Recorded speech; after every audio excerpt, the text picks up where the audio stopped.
Saya akan menghubungi sosok Gus Muda yang sempat viral kemarin. Karena memang sempat diisukan nyalon gitu ya. Tapi kemudian justru beliaunya lebih memilih untuk ngopeni Jamiah NU gitu. Gus Amak, saya akan mencoba, saya sudah janjian tadi.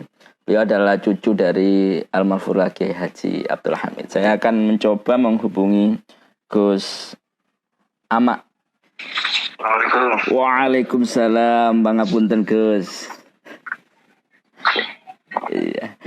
Nggih, ngapunten Gus. Saya Yogi tadi sudah sempat menyampaikan kepada jenengan. Paling tidak hari ini Kota Pasuruan akan punya gawe. Di sisi lain PCNU selaku organisasi kemasyarakatan yang paling tidak Jamiah Nahdlatul Ulama Nahdliyin yang di Kota Pasuruan juga harus punya terutama secara keorganisasian, terutama mungkin ada himbauan bagaimanapun Pilwali ini juga harus tetap menjadi satu pesta demokrasi yang baik. Gus Amak, Gus Nail Rohman mungkin bisa memberikan pandangannya lah bagaimana ke depan. Kemarin sempat viral ya, panjenengan sempat muncul namanya tapi kemudian lebih gimana Gus? Dinamikanya menarik deh Gus. Saya ini lagi live jandoman Gus, pangapunten. Oh gitu ya. Iya. Iya. Jadi pertama terima kasih sudah kita ngobrol masalah Pasuruan. Jadi pertama yang perlu kita perjelas adalah NU itu tidak anti politik. Siap. Jadi NU itu selalu mengawal proses-proses yang akan berlangsung kepada masyarakat, masuk proses politik. Tapi NU tidak terjun ke ranah politik praktis. Nah, ini penting kita pahami bersama. Jadi urusan pemerintahan tentu menjadi perhatian karena ujung-ujungnya yang merasakan dampak adalah masyarakat. Maka sebagai organisasi keagamaan dan kemasyarakatan, jadi NU ini Jamiah Diniyah Ijtimaiyah, maka kita ini tidak hanya mengurus urusan peribadatan, tapi kita juga peduli dengan kesehatan, peduli dengan pendidikan, peduli dengan ekonomi, peduli dengan anak muda. Nah, itu semuanya kan masyarakat kita. Maka dari itu, dimanapun berada, NU akan selalu mengawal proses-proses kebangsaan kita, kenegaraan kita.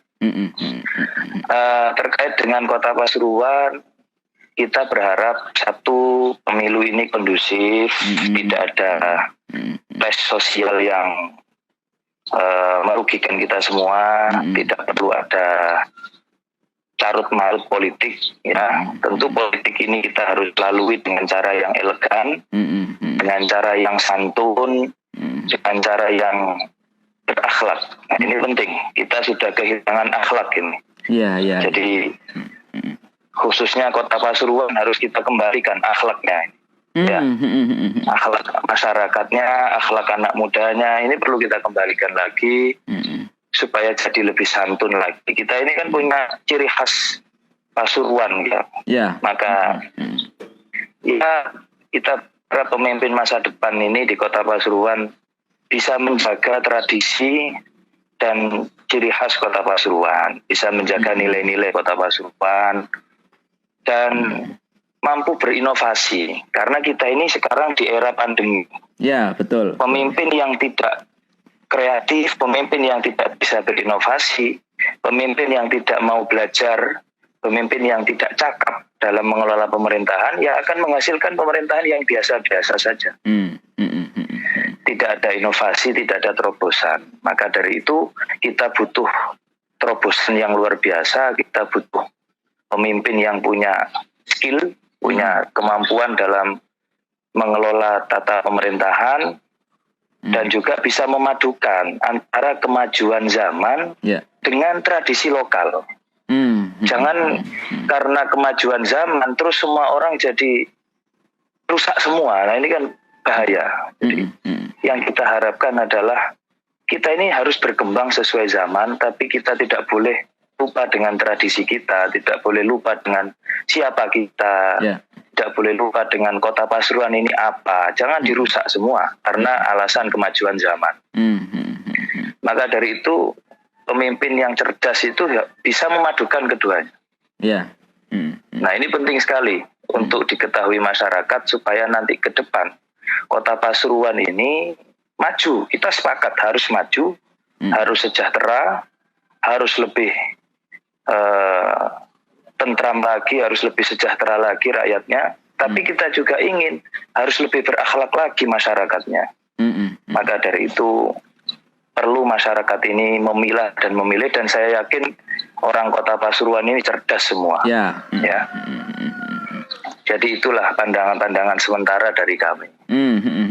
Gus pangapunten, biasanya kan ya namanya politik kadang-kadang memang ada sedikit yang bisa saling senggol, singgungan dan sebagainya. Terutama kemarin sih kaitannya dengan beberapa teman-teman di kalangan Nahdliyin, Banom dan sebagainya.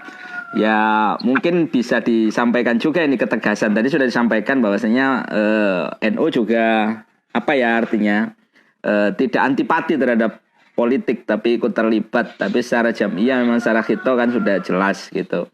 Nah kemarin ada teman-teman yang ikut misalnya saling masuk di beberapa, kan calonnya tinggal 2 Gus. Cuma 2 head to head. Nah ada teman-teman Banom yang kemudian kadang-kadang masuk secara apakah secara pribadi, apakah secara kembang pakai organisasi dan sebagainya. Itu gimana Gus untuk menyikapi itu, paling tidak biar tidak ada disrupsi atau apa ya yang kaitannya dengan. Ya, jadi pertama terkait kejadian itu saya nyatakan itu adalah pelanggaran organisasi yang cukup berat. Oh gitu. Ya, ya itu namanya insubordinasi. Ya, dan ini adalah salah satu PR kami dan sudah kami dudukkan semua. Alhamdulillah mereka semua menyadari. Ya kadang-kadang karena ada tawaran-tawaran lah kita tidak tahu ya, macam-macam akhirnya mau, tapi mereka sudah taubatan nasuha ya, sudah taubatan nasuha. Tapi kalau secara pribadi kan mereka juga diperkenankan Gus untuk saling mendukung dan iya. Gitu ya, NU. Masalahnya begini, kalau memang mengatasnamakan pribadi, kenapa pakai seragam? Jadi kalau ada di berita ada orang yang ngomong NU itu harus netral, lah kalau harus netral kenapa dia menyewa orang untuk berpakaian organisasi? Kan itu kontraproduktif, kontradiktif antara statement dengan yang dilakukan kan begitu ya. Maka saya hanya mempertanyakan lah, kalau harus netral kenapa harus dipakai dengan pakaian organisasi? Saya kira itu hanyalah sekelompok yang disewa saja, tidak tahu saya.